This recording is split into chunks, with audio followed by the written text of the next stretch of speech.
bikin. Mungkin dalam masa pemerintahan ini sudah ada ini. Ini permintaan kita. Kemudian desain besar ini ketika itu pada saat tahap implementasi, saya mohon Pak Menteri, jajaran Badan Litbang, masih ada Badan Litbang Pak di departemen ya Pak ya, itu bisa bekerja sama dengan universitas di daerah, yang daerahnya kemungkinan menurut analisa kebutuhan memerlukan daerah otonom baru. Jadi bukan analisa keinginan, tapi analisa kebutuhan. Kebutuhan itu sumbernya macam-macam, ada dari segi budaya, wilayah, dan lain sebagainya, keamanan, pertahanan. Saya kira itu saran langsung saja. Yang kedua, saya berharap dan mudah-mudahan kelihatannya terjadi begitu. Kementerian Dalam Negeri punya mindset, ini bingung Pak. Kementerian Dalam Negeri itu mindsetnya dua yang dia harus punyai. Mindset desentralisasi dan mindset sentralisasi. Dia membawa itu. Dan ternyata itu ditemukan di kepemimpinan Kementerian Dalam Negeri. Ada Pak Tito dan ada Wamen dari daerah. Mudah-mudahan ini berpadu dalam pemikiran itu. Kenapa saya bilang itu penting? Karena yang dihadapi ini adalah soal daerah otonom. Kemudian juga wakil pemerintah pusat juga perlu NKRI terjaga dengan baik. Dan Kementerian Dalam Negeri ini terbukti sudah menjaga NKRI ini dengan baik sejak tahun 45. Terima kasih Pak Menteri, dan saya berharap para pamong praja yang ada di seluruh Indonesia, yang hasil didikan daripada pendidikan, diklat dan latihan, sekolah-sekolah tinggi, pemerintahan dalam negeri, itu memberikan sumbangsih yang besar terhadap bangsa kita. Kemudian yang kedua, ini berkaitan dengan itu lagi, IPDN sebagai lembaga pendidikan yang melahirkan pamong praja muda, yang barangkali ini sejarahnya lama, mungkin sejak zaman Belanda ini sejarahnya, enggak sekarang, nyambung terus kurikulum ke pamong prajaan, dan ada IPDN. Saya berharap alumnus IPDN diperkaya dengan mengikuti, jadi kalau S1-nya IPDN, saya nyarankan dan mudah-mudahan ini dapat terima, nggak usah S2-nya di IPDN. S2-nya kalau bisa di universitas lain. Ya tadi ada Pak Menteri menyampaikan ada 150, 10 ya Pak ya, yang LPDP ke luar negeri itu yang lulusan IPDN yang sekolah ke luar negeri. 65 ya, nah, terima kasih Pak. Jadi dikayakan. Kenapa itu penting dikayakan? Karena ketika alumnus pamong praja muda ini turun ke daerah, dan dia tidak diperkaya dengan hasanah lain, ini bisa bahaya juga. Bisa bahaya. Nanti lama sekali dia jadi daerah sentris. Karena saya ini terus sekolah di daerah lama kerja, setelah ke Jakarta, saya sadar, ternyata saya ini daerah sentris. Saya memang semangat itu ada, tapi ternyata berkumpul dengan kawan-kawan di komisi ini, hasanah ini memberikan warna baru.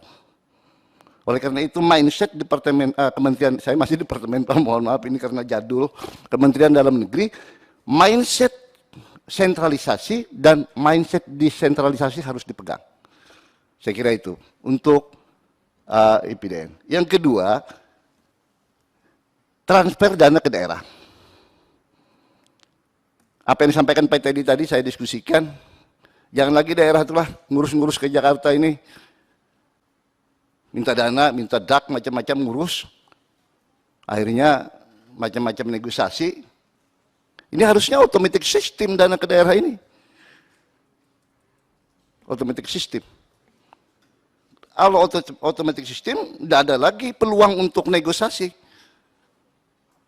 Dana daerah, kabupaten kota, provinsi, sekian. Nanti di alokasi itulah diarahkan. Ini khusus pendidikan, ini khusus. Jadi enggak di departemen, tidak di kementerian. Sehingga muncul apa yang terjadi? dana transfer ke daerah itu adalah stimulus. Jangan dianggap beban. Jadi mohon maaf, mindset di KL, di kementerian lembaga ini, ketika itu uang diserahkan kepada kepala daerah, kepada rakyat kecil, kepada yang termarginalkan, itu beban. Saya tidak tahu itu ngomongan siapa, katanya pensiunan itu beban. Pensiunan itu berkah, karena ini orang tua kita pasti pensiun. Pasti pensiun kita. Jangan dianggap beban, dia adalah stimulus pembangunan. Nah, ketika mindset kita berpikir itu adalah stimulus, kita dorong dana ke daerah besar, dan insya Allah percepatan pembangunan itu akan tercipta. Kemudian daerah kami Pak, kebetulan Kalimantan Selatan ini banyak diaspirasi pengen daerah otonom baru. Mungkin sudah masuk di DPD, di Kementerian Dalam Negeri. Ada kabupaten namanya rencana itu Kabupaten Kambatang 5 yang Kabupaten Kota Baru. Saya pernah jadi camat di sana, 1 malam baru sampai ke ibu kota kabupaten. Ini mau mekar. Kalau kita biarkan ini lambat,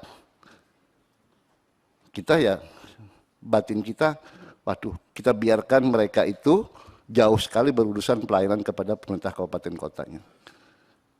Kemudian ada kabupaten, di Kabupaten Banjar ada Gambut Raya, ada 2 kabupaten. Mungkin banyak lagi yang usulan aspirasi, tapi yang penting ini kebutuhan dan ini dianalisa dengan benar. Hingga PP-nya sudah kita siapkan, soal nantinya akan diberikan, saya kira itu persoalan kebijakan lain. Tapi yang penting aturan, regulasinya sudah kita siapkan lebih awal. Dan saya berharap untuk itu melibatkan universitas di daerah. Karena saya pengen universitas di daerah kita ini go nasional dan go internasional.